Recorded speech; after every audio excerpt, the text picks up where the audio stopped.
Aku sering pulang malam dari kebun. Jalanan desa tempat tinggalku sepi. Hanya ada sawah kiri kanan dan 1-2 rumah yang lampunya sudah padam. Malam itu seperti biasa, aku naik motor sendirian. Angin malam dingin, jalan becek habis hujan. Tapi entah kenapa, ada rasa lain malam itu.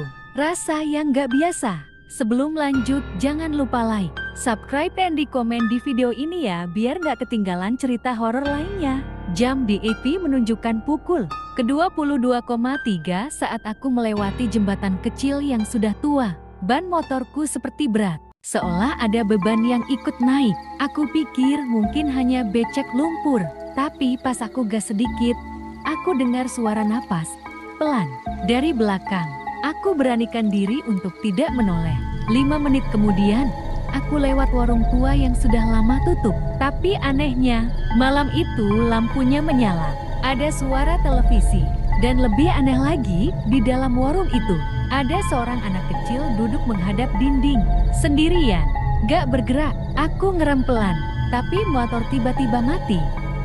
Gelap, hening, suara jangkrik pun berhenti. Saat aku coba starter ulang, TV di warung itu mati sendiri. Anak kecil itu pun hilang. Aku lanjut jalan. Tapi setiap aku melihat spion, bayangan motorku bukan cuma satu. Ada 2. Bayangan kedua lebih tinggi, duduk di belakangku. Aku percepat motor. Tapi setiap aku ngelewatin tikungan yang sama, pohon yang sama, batu yang sama, aku merasa muter-muter di tempat yang sama.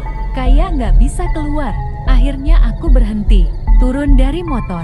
Dan saat aku berdiri di pinggir jalan itu, aku baru sadar, jalan ini bukan jalan pulang. Aku di jalan yang gak pernah ada sebelumnya. Gak ada sinyal, gak ada bintang, gak ada suara. Lalu aku dengar suara bisikan, "Kamu gak sendirian. Dari tadi pun kamu gak sendiri."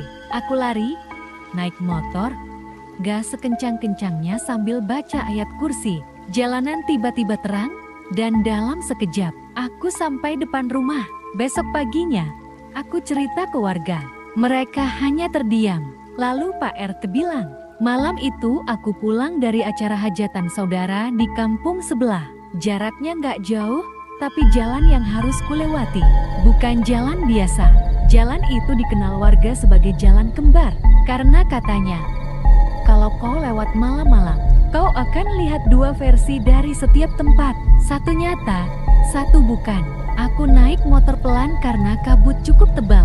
Pas aku lewatin jembatan bambu, aku lihat ada rumah kecil di kanan jalan. Aneh, biasanya di situ cuma sawah. Tapi malam itu, ada rumah tua, gelap, tapi ada lampu gantung yang menyala kuning temaram. Tapi yang paling bikin aku merinding, rumah itu nggak punya pintu. Cuma jendela-jendela tertutup kain putih. Aku sempat mikir buat berhenti, tapi sesuatu di dalam diriku bilang, jangan. Pas aku lanjut jalan, di spion, aku lihat seorang perempuan berdiri tepat di depan rumah itu. Rambut panjang, baju putih, kepala agak miring. Dan saat aku percepat motor, dia menghilang. Tapi bau bunga melati langsung menyeruak kuat.